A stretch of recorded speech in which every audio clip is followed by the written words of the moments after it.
Dubai and Abu Dhabi versus St. Petersburg? How alike are they? Let's go and check out what these cities are like. Dubai's most famous tower is the Burj Khalifa, which has won over 7 world records. And in St. Petersburg, it's the Lacta Center. It's the tallest building in Russia and Europe, standing at 462 meters. The most famous mosque in the UAE is the Sheikh Zayed Grand Mosque, which, as its name suggests, has a grand entrance and even 24-karat gold chandeliers. And in St. Petersburg is the St. Isaac's Cathedral, which took 4 decades to build, and the ceiling is made of 100 kilograms of gold. The UAE, particularly Dubai and Abu Dhabi, owe much of their modern development to Sheikh Zayed bin Sultan Al Nahyan, whose vision was to turn the desert into a thriving modern society. Similarly, St. Petersburg was the brainchild of Peter the Great, who envisioned a window to the west for Russia and laid the foundation for its cultural and architectural phenomenon. Well, enough for comparison. Let's go and finally see it. First stop, Kazan's Cathedral, a masterpiece of Russian architecture that's as stunning outside as it is inside. This place is often compared to St. Peter's Basilica at Rome, and for good reason. The cathedral was originally built to house a sacred icon of the Lady of Kazan, and during the Napoleonic Wars, it became a symbol of Russian victory. Also, this cathedral is the final resting place of the famous Russian military commander, Mikhail Kutuzov. Next up, let's take a stroll along the Neva River, where you can watch the city's iconic bridges open up to let ships pass through. St. Petersburg is often called the Venice of the North because of its network of rivers and canals. The opening of the bridges is a nightly summer spectacle that draws locals and tourists alike. We were also lucky enough to visit during the famous White Nights, where it's so bright, day and night look exactly the same. Who needs sleep when you have views like these? Now let's dive into art and history at the Hermitage Museum, one of the largest and oldest museums in the world. You can spend days here and still not see everything.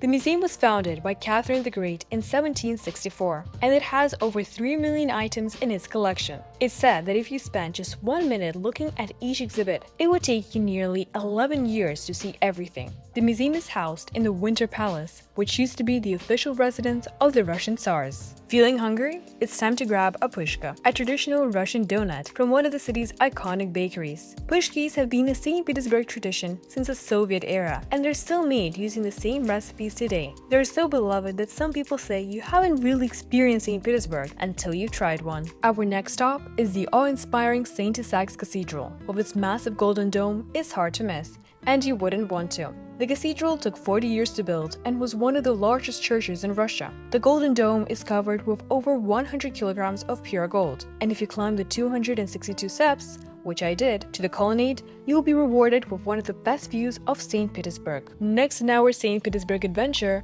we're headed to Peterhof, often called the Russian Versailles. Peterhof was commissioned by Peter the Great in the early 18th century, inspired by the grand palaces he saw during his travels in Europe. The complex is famous for its stunning fountains. There are over 150 of them, and none of these fountains use a single pump. The entire system is powered by gravity alone. The ingenious engineering from the 18th century allows water to flow naturally from higher ground, creating enough pressure to propel the water through the fountains. Peterhof was almost completely destroyed during World War II, but it has been meticulously restored. Don't miss the chance to visit the Grand Palace, where you can explore the rooms that once hosted Russian emperors and empresses. The views of the Gulf of Finland from Peterhof are simply spectacular, offering a perfect ending to our journey through St. Petersburg. Now we are taking a bullet train and on our way to the city of Moscow. Wouldn't you agree? It would be a pity to come to Russia and not visit Moscow? Well, let's find out what it's like. Moscow greeted us with rainy weather, but nevertheless, we headed straight to the Red Square, and we even got to witness a rainbow.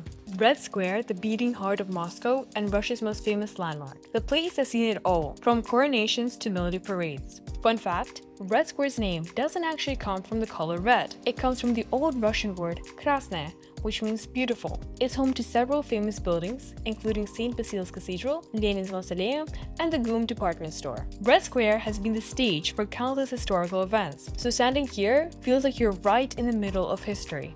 Just a stone's throw away is the Zaredia Park, a modern urban oasis that blends nature, architecture, and technology in a way that's totally unique. Fun fact, the park features 4 climate zones: a tundra, steppe, forest, and floodplains, all in one place. The park's floating bridge extends out to the Moskva River, offering stunning views of the city skyline. For our second day in Moscow, we took a stroll through the city streets and visited the world-famous Tretyakov Gallery. Why is it called that, you ask? Well, the gallery was founded by Pavel Tretyakov, a wealthy Moscow merchant who began collecting art in the mid-19th century. His goal was to create a national gallery that showcased the best of Russian art, and he donated his entire collection to the city of Moscow in 1892.